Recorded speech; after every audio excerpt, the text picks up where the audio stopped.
Hi hello ನಮಸ್ಕಾರ. ನೀವು ನೋಡ್ತಾ ಇದ್ದೀರಾ ಗಾಣಿಗ ಟಾಕ್ಸ್. ನಾನು ಸಂಜಯ್ ಶೆಟ್ಟಿ. ಈ ದಿನ ಗಾಣಿಗರ ಅಭಿವೃದ್ಧಿ ನಿಗಮ ಹಾಗೂ ಗಾಣಿಗರ ಬಗ್ಗೆ ಸಾಕಷ್ಟು ಮಾಹಿತಿ ಕೊಡೋದಕ್ಕೆ ನಮ್ಮ ಜೊತೆ ಇದ್ದಾರೆ ಅನಂತು ಅವರು, BALLB ಅಧ್ಯಕ್ಷರು, ಗಾಣಿಗ ನಿಗಮದವರು. ಬನ್ನಿ ಅವ್ರನ್ನ ಕಾರ್ಯಕ್ರಮಕ್ಕೆ ಸ್ವಾಗತ ಮಾಡಿಸೋಣ. ಸರ್ ನಮಸ್ಕಾರ. ನಮಸ್ಕಾರ. ಈ ದಿನ ಗಾಣಿಗ ಅಭಿವೃದ್ಧಿ ಬಗ್ಗೆ ನಾವು ಹೇಳೋದಾದ್ರೆ ಸರ್, ಗಾಣಿಗ ಅಭಿವೃದ್ಧಿ ಒಂದ್ ಕಡೆ ಮೂಲೆ ಗುಂಪು ಆಗಿದೆ ಅಂತ ಒಂದ್ ಕಡೆ ಅನ್ಸುತ್ತೆ. ಯಾಕೆಂದ್ರೆ ಸಾಕಷ್ಟು ವರ್ಷಗಳಿಂದ ಗಾಣಿಗ ಅಭಿವೃದ್ಧಿಗೆ ಸಾಕಷ್ಟು ಕೂಗು ಬರ್ತಾ ಇದ್ರು. ಯಾಕೆ ಇಷ್ಟು ನಿಧಾನ ಆಯ್ತಾ ಗಾಣಿಗರ ಅಭಿವೃದ್ಧಿ ಅಂತ ಹೇಳೋದಾದ್ರೆ ಏನ್ ಹೇಳ್ತೀರಾ? ಗಾಣಿಗರ ಅಭಿವೃದ್ಧಿ ನಿಗಮ ಸ್ಥಾಪನೆ ಯಾಕೆ ನಿಧಾನ ಆಗ್ತು ಅಂತ ಹೇಳಿದ್ರೆ, ನಮ್ಮಲ್ಲಿ ಹೆಚ್ಚಿನ ಸಂಘಟನೆ ಇಲ್ಲ, ನಮ್ಮಲ್ಲಿ ಕೇಳೋಂಥವ್ರು ಯಾರೂ ಇಲ್ದಿರೋ ಅಂಥ ಪ್ರಯುಕ್ತ ಗಾಣಿಗ ಅಭಿವೃದ್ಧಿ ನಿಗಮ ಇದುವರೆಗೆ ಯಾರೂ ಮಾಡೋಕ್ಕಾಗ್ತಾ ಇತ್ತಿಲ್ಲ. ಹಿಂದೆ ಬೊಮ್ಮಾಯಿಯವರಿದ್ದಾಗ ಗಾಣಿಗ ಅಭಿವೃದ್ಧಿ ನಿಗಮ ಸ್ಥಾಪನೆ ಮಾಡಬೇಕು ಅಂತ ಚುನಾವಣಾ ಸಂದರ್ಭದಲ್ಲಿ ಅದನ್ನು ಪ್ರಯತ್ನ ಮಾಡಿದ್ರು.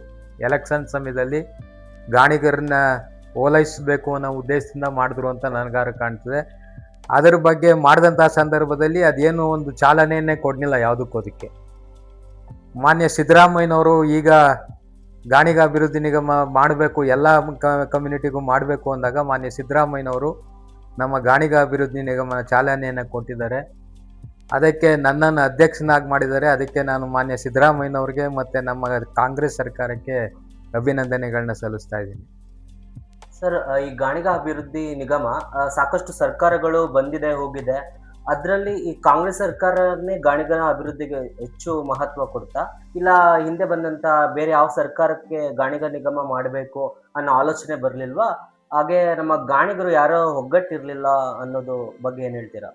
ಒಗ್ಗಟ್ಟು ಎಲ್ಲ ಕಡೆ ನಮ್ಮಲ್ಲಿ ಏನಾಗಿದೆ, ಗಾಣಿಗರಲ್ಲಿ ನಮ್ಮ ಯಾರು ಒಗ್ಗಟ್ಟಾಗಿ ಸಾಧ್ಯ ಮಾಡೋಕ್ಕಾಗೋದಿಲ್ಲ ಅಂತ ಹೇಳಿದ್ರೆ, ನಮ್ಮಲ್ಲಿ ಎಲ್ಲ ಜನ ಎಲ್ಲ ಕಾನ್ಸ್ಟಿಟ್ಯೂನ್ಸಿಲೂ ಇದ್ದಾರೆ. ಹೌದು. ಆದರೂ ನಮ್ಮಲ್ಲಿ ಕಡಿಮೆ ಸಂಖ್ಯೆಯಲ್ಲಿ ಏನು 1,000, 2,000, 5,000 ಉತ್ತರ ಕರ್ನಾಟಕದಲ್ಲಿ ಮಾತ್ರ ನಮ್ಮ ಜನಾಂಗ ಭಾಳ ಒಗ್ಗಟ್ಟಾಗಿದ್ದಾರೆ. ಅಲ್ಲಿ ಇವತ್ತು 3-4 ಜನ MLAಗಳು ಆಗಿದ್ದಾರೆ. ನಮ್ಮಲ್ಲಿ ಈ ಕಡೆ ದಕ್ಷಿಣ ಕರ್ನಾಟಕದಲ್ಲಿ ಯಾಕಾಗಿಲ್ಲ ಅಂದರೆ, ನಮ್ಮಲ್ಲಿ ಒಗ್ಗಟ್ಟಾಗಕ್ಕೆ ಸಾಧ್ಯನೇ ಇಲ್ಲ. ಎಲ್ಲ ಚಿತ್ರವಾಗಿದ್ದಾರೆ. 1,000, 2,000 ಅಲ್ಲಿದ್ದಾರೆ. ಅಲ್ಲಿ ನಮ್ಮಲ್ಲೇ 2 ಅಧ್ಯಕ್ಷರುಗಳಾಗಬೇಕು, ನಾನಾಗಬೇಕು ಅಂತ ಯುವಕರಲ್ಲಿ ಒಂದು ಇದರಿಂದ ಅದು ಒಗ್ಗಟ್ಟಾಗಿ ಹೋರಾಟ ಮಾಡಲಿಕ್ಕೆ ಸಾಧ್ಯ ಆಗಿತ್ತಿಲ್ಲ. ಈಗ ಒಗ್ಗಟ್ಟನ್ನ ಸಾಧ್ಯ ಮಾಡಬೇಕು ಅನ್ನೋ ಉದ್ದೇಶಕ್ಕೋಸ್ಕರನೇ ಈಗ ಮಾನ್ಯ ಸಿದ್ದರಾಮಯ್ಯನವರು ನನಗೆ ಗಾಣಿಗ ಅಭಿವೃದ್ಧಿ ನಿಗಮ ಅಧ್ಯಕ್ಷರನ್ನ ಮಾಡಿದ್ದಾರೆ. ಆ ಕೆಲಸವನ್ನು ನಾನು ಮಾಡಿ ತೋರಿಸ್ತೀನಿ, ಏನು ಮಾಡ್ಬೋದು ಅನ್ನೋದ್ರ ಬಗ್ಗೆ. ಗಾಣಿಗರ ಒಗ್ಗಟ್ಟು ಮಾಡಿ ನಮ್ಮ ಸರ್ಕಾರದಿಂದ ಏನು ಸೌಲಭ್ಯಗಳು ಕೊಡ್ಬೋದು ಅನ್ನೋದ್ರ ಬಗ್ಗೆ ಈಗಾಗಲೇ ನಮಗೆ ಸಿದ್ದರಾಮಯ್ಯನವರು ಕೊನೆ ಕಾಲದಲ್ಲಿ, ಅವರು ಕೊನೆ ಘಟ್ಟದಲ್ಲಿದ್ದಂಥ ಸಂದರ್ಭದಲ್ಲಿ ಅನೌನ್ಸ್ ಮಾಡಿದ್ರು. ಅದಕ್ಕೆ ಹೆಚ್ಚಿನ ಅನುದಾನವನ್ನು ಬಿಡುಗಡೆ ಮಾಡಬೇಕು ಅನ್ನೋ ಸಮಯದಲ್ಲಿ ಅವರು ಮುಖ್ಯಮಂತ್ರಿ ಸ್ಥಾನದಿಂದ ಇಳಿದಿದ್ದಾರೆ. ಈಗ ಮಾನ್ಯ ಮುಖ್ಯಮಂತ್ರಿಯವರಿಗೆ ಮನವಿ ಮಾಡಿದ್ದೇವೆ, ಹೆಚ್ಚಿನ ಒಂದು ಅನುದಾನವನ್ನು ನಮ್ಮ ಗಾಣಿಗ ಸಮಾಜಕ್ಕೆ ಕೊಡಬೇಕು. ನಮ್ಮ ಜನಾಂಗ ಆರ್ಥಿಕವಾಗಿ, ಸಾಮಾಜಿಕವಾಗಿ, ರಾಜಕೀಯವಾಗಿ ಹಿಂದುಳಿದ್ರಿಂದ ಅದಕ್ಕೆ ಹೆಚ್ಚಿನ ಒಂದು ಪ್ರೋತ್ಸಾಹ ಕೊಡಬೇಕು ಅಂತ ಹೇಳಿ ಅದಕ್ಕೆ ಮನವಿಯನ್ನು ಮಾಡಿದ್ದೇವೆ. ಅದನ್ನು ಮಾನ್ಯ ಮುಖ್ಯಮಂತ್ರಿಗಳು ಸಹ ಸ್ಪಂದಿಸಿದ್ದಾರೆ. ಹೆಚ್ಚಿನ ಅನುದಾನವನ್ನು ಕೊಡಬೇಕು ಅನ್ನೋದನ್ನ ಹೇಳಿದ್ದೀವಿ. ಈಗೆಲ್ಲ ಮುಖ್ಯಮಂತ್ರಿಗಳು ಈ ಮಂತ್ರಿಮಂಡಲ ವಿಸ್ತರಣೆ ಆದ ನಂತರ ಅದ್ರ ಬಗ್ಗೆ ಹೆಚ್ಚಿನ ಒಂದು ಆದ್ಯತೆ ಕೊಡ್ತೀನಿ ಅಂತ ಹೇಳಿದರೆ ಅದರ ಬಗ್ಗೆ ಪರಿಶೀಲಿಸ್ತೀನಿ. ಸರ್, ಈಗ ಸಿದ್ದರಾಮಯ್ಯ ಅವರು ಹಿಂದಿಯ ನಾಯಕರಾಗಿ ಸಾಕಷ್ಟು ಹೆಸರು ಮಾಡಿದ್ದಾರೆ. ಅವ್ರಿಗೆ ಈ ನಿಗಮಗಳು ಮತ್ತು ಇನ್ನಿತರ ಯಾವುದೇ ಹಿಂದುಳಿದ ವರ್ಗಗಳ ಮೇಲೆ ಸಾಕಷ್ಟು ಆಸಕ್ತಿಗಳಿದ್ವು. ಆದರೆ ಈಗಿನ ಮುಖ್ಯಮಂತ್ರಿ DK ಶಿವಕುಮಾರ್ ಇದೇ ರೀತಿ ನಡ್ಕೊಳ್ತಾರಾ, ಅಥವಾ ಕೈ ಬಿಡೋದು ಏನಾದರೂ ಚಾನ್ಸ್ ಇದೆಯಾ? ಇಲ್ಲ ನೀವೇನಾದರೂ ಮುಂದೆ ಹೋರಾಡ್ತೀರಾ? ಯಾವ ಥರ? ಕೈ ಬಿಡೋದು ಕಾಂಗ್ರೆಸ್ ಸರ್ಕಾರ ಯಾವತ್ತು ಹಿಂದುಳಿದವರು, ಅಲ್ಪಸಂಖ್ಯಾತರು ಮತ್ತು ಡೌನ್ ಇದು ಯಾರಿರ್ತಾರೆ ಅವ್ರ ಬಗ್ಗೆನೇ ಕಾಳಜಿ ಇರತಕ್ಕಂಥ ಸರ್ಕಾರ. ಮಾನ್ಯ ಮುಖ್ಯಮಂತ್ರಿಗಳು ಇವರು ನಮ್ಮ ಈಗಿನ ಮುಖ್ಯಮಂತ್ರಿಗಳು ಸಿದ್ದರಾಮಯ್ಯನವರು ಎಲ್ಲ ಸೇರಿ ಪಕ್ಷದಲ್ಲಿ ಹೋರಾಟವನ್ನು ಮಾಡ್ಕೊಂಡು ಅವ್ರನ್ನ ಮುಂದಕ್ಕೆ ತರಬೇಕು ಈ ಜನಾಂಗಗಳನ್ನ ಅನ್ನೋ ಉದ್ದೇಶದಿಂದ ಇರೋದ್ರಿಂದ ಇದು ಮಾನ್ಯ DK ಶಿವಕುಮಾರ್ ಇದನ್ನು ಕೈ ಬಿಡ್ತಾರೆ, ಅದಕ್ಕೆ ಹೆಚ್ಚಿನ ಒತ್ತು ಕೊಡೋದಿಲ್ಲ ಅನ್ನೋದು ಹೇಳೋದು ತಪ್ಪು. ನಮ್ಮ ಸರ್ಕಾರ, ಕಾಂಗ್ರೆಸ್ ಸರ್ಕಾರದ ಮೊದಲ ಆದ್ಯತೆ ಹಿಂದುಳಿದವರಿಗೆ, ಅಲ್ಪಸಂಖ್ಯಾತರಿಗೆ, ಇವರಿಗೆ ಹೆಚ್ಚಿನ ಆದ್ಯತೆಯನ್ನು ಕೊಡಬೇಕು. ಮತ್ತು ಅದಕ್ಕೆ ಹೆಚ್ಚಿನ ಆದ್ಯತೆಯನ್ನು ಕೊಡ್ತೀನಿ ಅಂತಲೂ ಸಹ ಹೇಳಿದ್ದಾರೆ ಮುಖ್ಯಮಂತ್ರಿಯವರು. ಜನ ಅಪಪ್ರಚಾರಗಳು ಸಹ ಮಾಡ್ತಾ ಇದ್ದಾರೆ, ಅದ್ರ ಬಗ್ಗೆ ಏನು ಹೇಳ್ತೀರಾ? ಅದು ಅಪಪ್ರಚಾರ ಮಾಡೋದೇ ಅವರ ಉದ್ದೇಶ ಆಗಿರ್ತದೆ. ಈಗ ನೀವು ನೋಡಿರ್ಬೋದು, ಎಲ್ಲ ಜನಾಂಗದಲ್ಲೂ ಅಪಪ್ರಚಾರಗಳು ನಡೀತಾ ಇರ್ತವೆ. ಇದರಲ್ಲೂ ಸಹ ಒಬ್ಬೊಬ್ಬರು ಅದು ಏನೋ ಒಂದು ಪ್ರಚಾರದ ಮೂಲಕ ಅವರು ಲೀಡ್ರ್ ಆಗಬೇಕು ಅನ್ನೋ ಉದ್ದೇಶಕ್ಕೋಸ್ಕರ ಅಪಪ್ರಚಾರ ಮಾಡ್ತಾರೆ. ಅದರಿಂದಾನೇ ಇವತ್ತು ನಮ್ಮ ಯಾವುದೇ ಹಿಂದುಳಿದ ಜನಾಂಗದ ಇವತ್ತು ಸರಿಯಾದ ರೀತಿಯಲ್ಲಿ ಹೋರಾಟ ಮಾಡೋಕ್ಕೆ ಸಾಧ್ಯ ಇಲ್ಲ ಅಂದರೆ ನಮ್ಮಲ್ಲೇ ಒಂದು ಕಾಲೆಳೆಯುವಂಥ ಪರಿಸ್ಥಿತಿ ಇರೋದ್ರಿಂದ ಅದು ಸಾಧ್ಯ ಆಗಿಲ್ಲ ಅಷ್ಟೇ. ಸರ್, ಈಗ ನಮ್ಮ ರಾಜ್ಯದಲ್ಲಿ ಗಾಣಿಗರು ಹಲವಾರು ಪ್ರದೇಶದಲ್ಲಿದ್ದಾರೆ. ಹಾಗೆ ಬಂದರೆ ಕರಾವಳಿ ಗಾಣಿಗರು ಒಂದಿಷ್ಟು ಬೇರೆ ಆಗ್ತಾರೆ. ಹಾಗೆ ಉತ್ತರ ಕರ್ನಾಟಕ ಭಾಗದಲ್ಲಿ ಗಾಣಿಗರು ಬೇರೆ ಇದ್ದಾರೆ. ಹಾಗೆ ನಮ್ಮ ಈ ಮೈಸೂರು ಪ್ರಾಂತ್ಯದಲ್ಲಿ ಬೇರೆ ಇದ್ದಾರೆ. ಅವ್ರನ್ನೆಲ್ಲ ಒಗ್ಗೂಡಿಸೋದಕ್ಕೆ ಏನಾದರೂ ಇದೆಯಾ ಈಗ ಉಪಾಯ ಅಥವಾ? ಗಾಣಿಗರು ಅಂತ ಹೇಳಿ ಇವತ್ತು ಕರ್ನಾಟಕದಲ್ಲಿ ಎಲ್ಲ ಒಂದಾಗಬೇಕು ಅಂತ ಹೇಳಿ ಇವತ್ತು ಸೆನ್ಸಸ್ ಬಂದಂಥ ಸಂದರ್ಭದಲ್ಲಿ ಎಲ್ಲ ಗಾಣಿಗರು ಅಂತ ಎಲ್ಲ ಬರೆಸ್ತಾ ಇದ್ದಾರೆ. ಆಗಬೇಕು, ಎಲ್ಲ ಒಂದಾಗಬೇಕು, ಗಾಣಿಗರೆಲ್ಲ ಒಂದಾಗಿ ನಮ್ಮ ಜನಾಂಗಕ್ಕೆ ಏನು ಒಂದು ಸರ್ಕಾರದಿಂದ ಏನು ಸವಲತ್ತುಗಳು ಪಡೆಯಬೋದು ಅದನ್ನು ಪಡಲಿಕ್ಕೆ ನಾವೆಲ್ಲರೂ ಒಗ್ಗಟ್ಟಾಗಿ ಇಡೀ ಕರಾವಳಿಯವರಾಗಲಿ, ಉತ್ತರ ಕರ್ನಾಟಕದವರು, ದಕ್ಷಿಣ ಕರ್ನಾಟಕದ ಎಲ್ಲ ಗಾಣಿಗರು ಸೇರಿ ಹೋರಾಟವನ್ನು ಮಾಡಬೇಕಾಗ್ತದೆ. ಅದಕ್ಕೆ ಆ ಒಂದುಗೂಡಿಸುವಂಥ ಪ್ರಯತ್ನನೂ ನಾನು ಸಹ ಮಾಡ್ತೇನೆ ಈಗ. ಸರ್, ಗಾಣಿಗರ ಅಭಿವೃದ್ಧಿ ನಿಗಮದಿಂದ ಅದರಲ್ಲೂ ಬಡ ಗಾಣಿಗರಿರ್ತಾರೆ, ಇನ್ನೂ ತುಂಬ ಕಡು ಬಡವರಿರ್ತಾರೆ. ಅಂಥವರಿಗೆ ಈ ನಿಗಮದಿಂದ ಏನು ಸಹಾಯ ಆಗ್ಬೋದು ನಿಮ್ಮ ಮೂಲಕ? ನಿಗಮದಿಂದ ಸಹಾಯ ಮಾಡಲಿಕ್ಕೆ ಯಾವ್ಯಾವ ಸಹಾಯ ಆಗ್ತದೆ ಅಂದರೆ, ಈಗ ವಿದ್ಯಾರ್ಥಿಗಳಿಗೆ ಹೆಚ್ಚಿನ ಒಂದು ಪ್ರೋತ್ಸಾಹವನ್ನು ಕೊಡುವಂಥ ವಿಚಾರ, ಮತ್ತು ಸ್ವಯಂ ಉದ್ಯೋಗವನ್ನು ಮಾಡಲಿಕ್ಕೆ ಏನು ಮಾಡ್ಬೋದು ಅನ್ನೋದ್ರ ಬಗ್ಗೆ. ಈಗ ಇವತ್ತು ಗಾಣ ಏನು ಒಂದು ನಾವು ಎಣ್ಣೆ ತೆಗಿತಾ ಇದ್ವಿ, ಇವತ್ತು ನಮ್ಮ ಜನ ಗಾಣಿಗ ಎಣ್ಣೆ ತೆಗೆಯುವಂಥ ಪ್ರಯತ್ನವನ್ನು ಬಿಟ್ಟಿದ್ದಾರೆ. ಇವತ್ತು ಆ ಎಣ್ಣೆ ತೆಗೆಯುವಂಥ ಪ್ರಯತ್ನ ಇವತ್ತು ಯಾವುದೇ ಸರ್ಕಾರಿ ಉದ್ಯೋಗ ಎಲ್ಲೂ ಸಿಕ್ಕೋದಿಲ್ಲ. ಈಗ ಸ್ವಯಂ ಉದ್ಯೋಗ ಮಾಡಬೇಕಾಗ್ತದೆ. ಅದಕ್ಕೆ ನಮ್ಮ ಗಾಣವನ್ನು ತಯಾರು ಮಾಡಿ ಎಣ್ಣೆ ತೆಗೆಯುವಂಥ ಪ್ರಯತ್ನ ಯಾರ್ಯಾರು ಹೆಚ್ಚು ಮಾಡ್ತಾರೆ ಅವ್ರಿಗೆ ಒಂದು ಸಾಲವನ್ನು ಕೊಡುವಂಥ ವಿಚಾರ. ಮತ್ತು ಅವರು ಸ್ವಯಂ ಉದ್ಯೋಗ ಈಗ ಏನಾಗ್ತದೆ ಅಂದರೆ, ನಾನೇನಾದ್ರು ಗಾಡಿ ಓಡಿಸ್ತೀನಿ, ಕಾರ್ ಓಡಿಸ್ತೀನಿ ಅನ್ನೋದ್ರಿದ್ದರೆ ಅವ್ರಿಗೆ ಸಹಾಯ ಮಾಡಬೇಕಾಗ್ತದೆ. ವಿದ್ಯಾರ್ಥಿಗಳಿಗೆ, ಗುಡಿ ಕೈಗಾರಿಕೆಗಳಿಗೆ ಹೆಚ್ಚಿನ ಒಂದು ಪ್ರೋತ್ಸಾಹವನ್ನು ಕೊಡುವಂಥ ಪ್ರಯತ್ನವನ್ನು ನಮ್ಮ ಗಾಣಿಗಾಭಿವೃದ್ಧಿ ನಿಗಮದಿಂದ ಮಾಡಬೇಕು ಅನ್ನೋ ಒಂದು ಉದ್ದೇಶ ಇದೆ.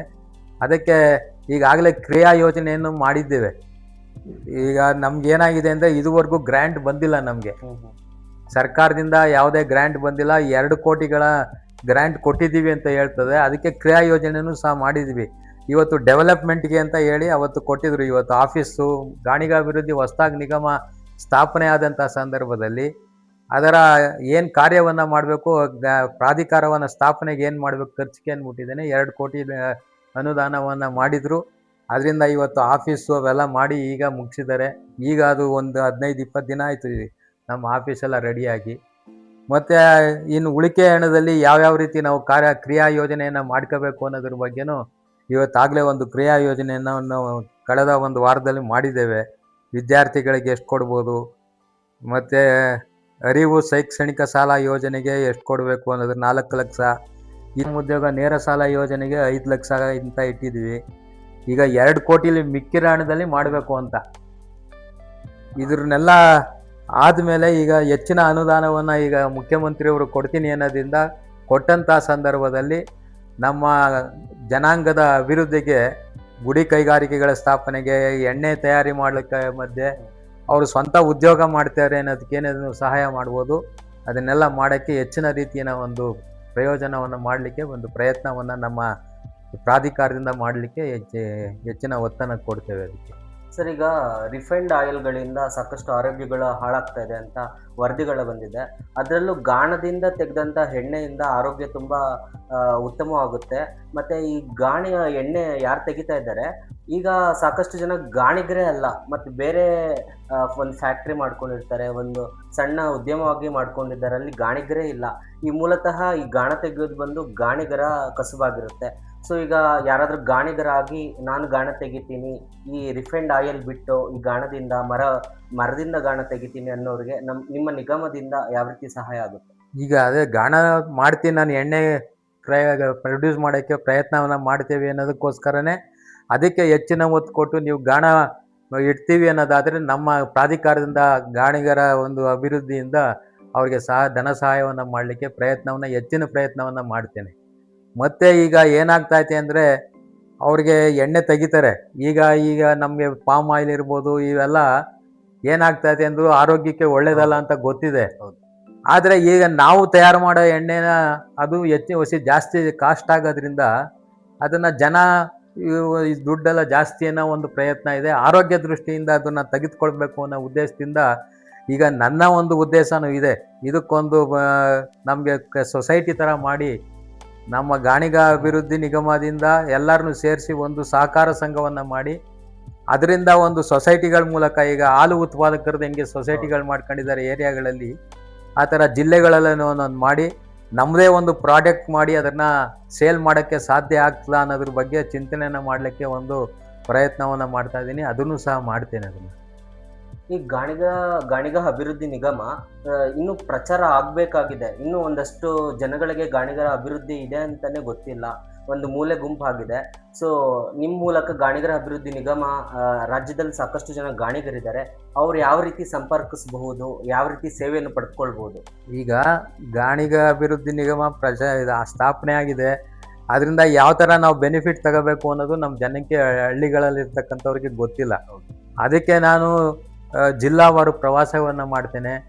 ನಮ್ಮ ಜನರನ್ನು ಅಲ್ಲಿ ಕೂರಿಸಿ ಅವ್ರಿಗೆ ಏನೇನು ಆದ್ಯತೆ ಕೊಡಬೇಕು ಅನ್ನೋದ್ರ ಬಗ್ಗೆ ನಮ್ಮ ಸಮಾಜದಿಂದ ನಮ್ಮ ಅಭಿವೃದ್ಧಿ ನಿಗಮದಿಂದ ಏನು ಕಾರ್ಯವನ್ನು ಮಾಡ್ತಾ ಇದ್ದೀವಿ, ಅದಕ್ಕೆ ನೀವು ಏನು ಮಾಡ್ಬೋದು ಅನ್ನೋದ್ರ ಬಗ್ಗೆನೂ ಅದನ್ನು ಅಲ್ಲಿ ಜನರ ಮಧ್ಯದಲ್ಲಿ ಕುಳಿತು ಚರ್ಚೆ ಮಾಡಿ ಅದನ್ನು ಅವ್ರಿಗೆ ತಲುಪಿಸುವಂಥ ಒಂದು ಪ್ರಯತ್ನವನ್ನು ಮಾಡ್ತೇನೆ. ಸೊ ಈಗ ಸಾಕಷ್ಟು ಜನ ಗಾಣಿಗರು ತುಂಬ ಬೇರೆ ಬೇರೆ ಕಡೆ ಬೇರೆ ಕೆಲಸದಲ್ಲಿ ಬೇರೆ ಇದರಲ್ಲೆಲ್ಲ ಬ್ಯುಸಿ ಆಗಿರೋದ್ರಿಂದ ಒಗ್ಗಟ್ಟು ಆಗ್ತಾರೆ ಅಂತ ಅನ್ಸುತ್ತಾ ನಿಮಗೆ ಗಾಣಿಗರು?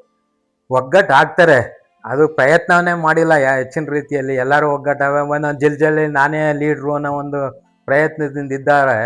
ಅವ್ರನ್ನೆಲ್ಲ ಕರೆದು ಎಲ್ಲರೂ ಒಗ್ಗಟ್ಟಾಗೋಣ, ಯಾವುದೇ ಒಂದು ವಿಚಾರ ಪ್ರೋಗ್ರೆಸಿವ್ ಕೆಲಸಕ್ಕೆ ಬೇಕಾದಾಗ ಎಲ್ಲರೂ ಒಗ್ಗಟ್ಟಾಗಿ ಮಾಡಬೇಕು ಅನ್ನೋದನ್ನ ಆ ಪ್ರಯತ್ನವನ್ನು ಒಗ್ಗೂಡಿಸುವಂಥ ಪ್ರಯತ್ನವನ್ನು ಮಾಡ್ತೇನೆ ನಾನು. ನೋಡಿದ್ರಲ್ಲ ವೀಕ್ಷಕರೇ, ಗಾಣಿಗ ಟಾಕ್ಸಲ್ಲಿ ಗಾಣಿಗ ಅಭಿವೃದ್ಧಿ ನಿಗಮದ ಬಗ್ಗೆ ಸಾಕಷ್ಟು ಮಾಹಿತಿ ತಿಳ್ಕೊಂಡಿದ್ದೀರಾ, ಹಾಗೆ ಸರ್ ಸಹ ಸಾಕಷ್ಟು ಹೇಳಿದ್ದಾರೆ. ಸೊ ನೋಡ್ತಾ ಇರಿ ಗಾಣಿಗ ಟಾಕ್ಸ್.